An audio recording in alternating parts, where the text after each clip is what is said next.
Harka fuunee ashamaa akkam jirtu kabajamoo dhaggeeffattoota keenya. Finfinnee Maltiimiidiyaa irraa sa'aatii odeeffannoo isin biraan geenyu irratti argamna. Odeeffannoo irraa waliin kan isin faana turu Anaagaa Jimaati. Mataawwan oduu har'aa keessaa ajjechaa Oromiyaa keessatti adeemaa jiru ilaalchisee addi bilisummaa Oromoo ibsa baasee jira.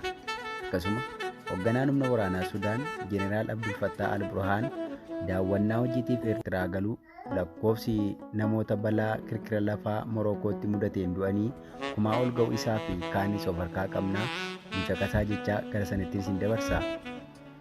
Ajjechaa fi gochi gara jabinaa raayyaa ittisa biyyaan namoota nagaa irratti raawwatu Oromiyaa keessatti daran hammaatee itti fufee jira jechuun addi bilisummaa Oromoo ibsa baase. Oromiyaa keessatti ajjechaa fi gochi gara jabinaa raayyaa ittisa biyyaan namoota nagaa irratti raawwatu daran hammaatee itti fufee jiraachuu isaa addi bilisummaa Oromoo ABO'n ibsa gaafa fulbaana 9 bara 2023 baaseen ibse. Ibsichi akka jedhutti seenaa keessatti gara jabinaa fi gochi hammeenyaa uummata cunqurfamaa mirga isaaf falmatu boodatti deebisee hin beeku jedha.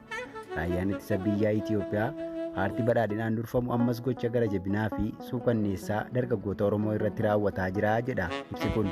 Akka ibsi kun jedhutti raayyaan ittisa biyyaa Itoophiyaa hagayya 30 bara 2023 akka lakkoofsa Awurooppaatti dargaggoota maqaan isaanii Hundee Bantii, Tamasgeen Dhinaa, Firoomsaa Biniyaamii fi Waaqtolaa Darajjee jedhaman godina Qellem Wallaggaa Ona Anfilloo ganda Suudii keessaa seeraan ala qabanii hidhanii turan keessaa dargaggoota Tamasgeen Dhinaa gaafa fulbaana 8 bara 2023 akka ajjeesaniif warra kaanis achi buuteen isaanii akka dhabame hima.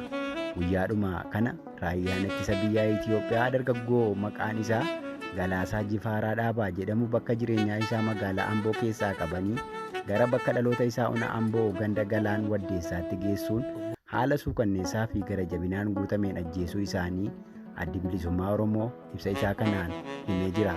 Gaafuma kana bakka armaan olitti eerame kanatti yeroo lammaffaaf dargaggeessa umuriin isaa waggaa 17 ta'e Fincaalaa Taayyee Ajjamaa jedhamus haala gara jabinaan guutameen ajjeesuu isaanii hime.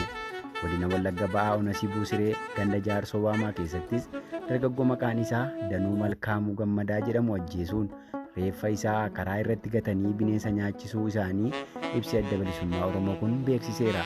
Gochi suukanneessaan kun adeemsa seeraa tokko malee namoota meeshaa waraanaa hin hidhanne irratti raawwatamee jira kan jedhu addi bilisummaa Oromoo gocha ajjechaa kana balaaleffateera.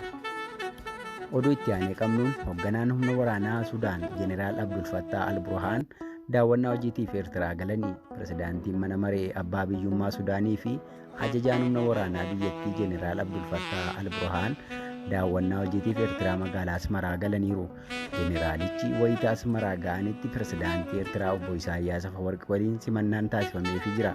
Jeneraal Abdul Fattah Al-Burhaan turtii isaanii Eertiraatti taasisan kanaan pirezidaantii Isaayyaas Afeworqi waliin dhimma walitti dhufeenya biyyoota lamaanii fi haala walitti bu'iinsa humnoota waraanaa Sudaan irratti ni mari'atu jedhamee eegama jechuun The Anadoluutu gabaase. Oduu itti aanee qabnuun lakkoofsi namoota balaa kirkira lafaa Morokootti mudateen du'anii 1,000 ol ga'uun himame. Balaa kirkira lafaa baratamaa hin taanee fi daran ulfaataa biyya Morokoo jimaata kaleessaa galgala mudateen lubbuun lammiilee du'anii 1,000 caaluun himame. Balaan kun gamoolee durii kan magaalaa seena qabeettii Maraakaashaa keessa jiran barbadeessuun isaa ibsameera. Lakkoofsi namoota balaa kirkira lafaa kanaan du'anii hanga ammaatti kan hin beekamne yoo ta'u, maddi oduu Associated Press akka gabaasetti hojjettoonni yeroo balaa baraarsaa naannoo balaan guddaan irra ga'e kana ga'uu akka hin dandeenyee fi balaa kirkira lafaa reektaal iskeelii 6.8 mudate kanaan hanga ammaatti lubbuun namoota 1,000 olii akka darbe baramuu himame. Balaan kirkira lafaa biyyattii mudate kun seenaa biyyattii waggoota 120 keessatti isa baay'ee hamaa akka ta'etu gabaasame.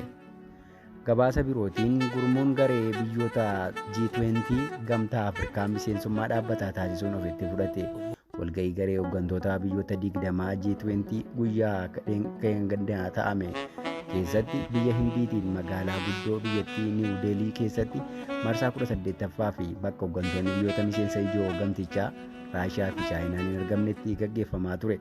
Garichi yaa'ii isaa kanaan dhimmoota kanneen akka jijjiirama haala qilleensaa, miidhaa fi bu'aa teeknooloojii namtolchee, dhimma nageenyaa fi kanneen biroo cinatti dhimma gamtaa Afrikaa miseensummaan gamtichatti fudhachuu irratti akka mari'atu himamee ture.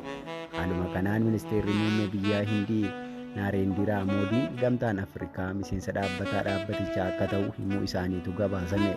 Ministeerri muummee biyya Hindii Moodiin haasaa baga nagaan dhuftanii taasisuun yaadni gamtaa Afrikaa miseensummaan hammachuu kun deeggarsa hunda keenyaa ni argata jedhee amana jedhan.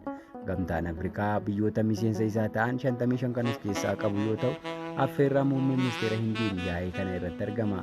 Gamtaan garee biyyoota 20 kun kanaan dura biyyoota 19 fi gamtaa Awurooppaa miseensummaan kan of keessaa qabu yoo ta'u, yaa'iiwwan isaa kanaan duraa irratti gamtaan Afrikaa hirmaannaa affeerraatiin hirmaachaa ture.